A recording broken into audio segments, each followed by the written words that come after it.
سارے آپ کی طرف دیکھ رہے تھے، آپ کی جماعت کی طرف، کیونکہ پاناما والی اس ججمنٹ کے بعد مجھے کیوں نکالا سے آپ لوگوں نے ایک بیانیہ دینا شروع کیا تھا، لیکن اس بیانیے کو ایک دم سے آپ نے بدلا اور اس کی وجوہات ہمیں سمجھ میں نہیں آئیں. ایک گرینڈ NRO نظر آتا ہے آپ کی مین لیڈرشپ کے لیے جو لندن میں مقیم ہے اس وقت. میرا خیال ہے کہ یہ جو بیانیہ تھا ووٹ کو عزت دو،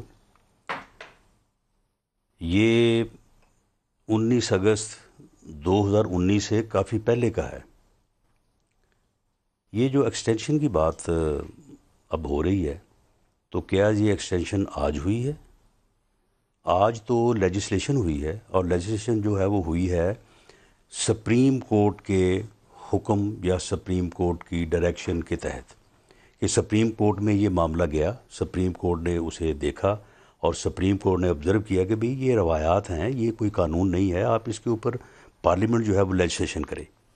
ایکسٹینشن ہوئی تھی 19 اگست کو اور نوٹیفیکیشن غالباً 20 اگست کو.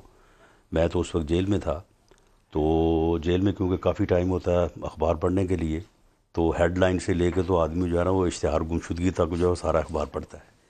جب 19 اگست کو یہ ایکسٹینشن ہوئی، آن ریکارڈ پاکستان مسلم لیگ نون میں 2 مہینے سے جو ہے وہ میرے خلاف ایک انتہائی غلط بے بنیاد مقدمہ بنایا گیا، اور مجھے جو ہے وہ جیل میں جن حالات میں رکھا گیا اس کو 2 ماہ ہو گئے تھے. میرے بعد کوئی 15-20 دن بعد شاہد خاقان عباسی کو گرفتار کیا گیا، اس کے 1 ہفتے بعد مریم نواز کو گرفتار کیا گیا، اسی میں جو ہے وہ چودھری شوگر مل میں میاں نواز شریف کی گرفتاری ڈالی گئی. تو اب جب یہ حالات تھے، میں سمجھتا ہوں کہ پچھلے 1.5 سال میں سب سے زیادہ انتقام اور جو ہے وہ یعنی ہمیں ٹارگٹ کرنے کے وہ دن تھے. تو اسی دوران جو ہے وہ ایکسٹینشن ہوئی.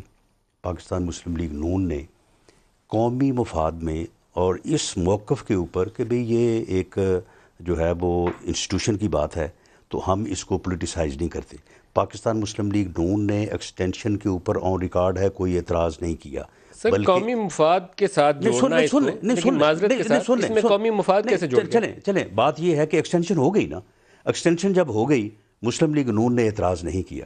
پیپلز پارٹی آن ریکارڈ ہے، میں نے خود پڑھا اخبار میں، آن ریکارڈ پیپلز پارٹی نے اعتراض نہیں کیا. مولانا فضل الرحمان صاحب کا باقاعدہ بیان تھا کہ جی یہ دیکھیں قومی ادارے کا معاملہ ہے، ایکسٹینشن کا معاملہ ہے، ہمیں اس میں کوئی جو ہے وہ اعتراض نہیں ہے، ٹھیک ہے ہو گیا. اب ایکسٹینشن تو ہو گئی، کسی نے اعتراض نہیں کیا، سب کا کنسنسس تھا. یہ تو بعد میں پتہ چلا کہ انہوں نے نوٹیفیکیشن کرنا تھا پریزیڈنٹ نے، وہ کر دیا پرائم منسٹر نے. پرائم منسٹر نے ایڈوائز کرنی تھی کیبنٹ سے اپروول لے کے، کیبنٹ کی اپروول بعد میں لی.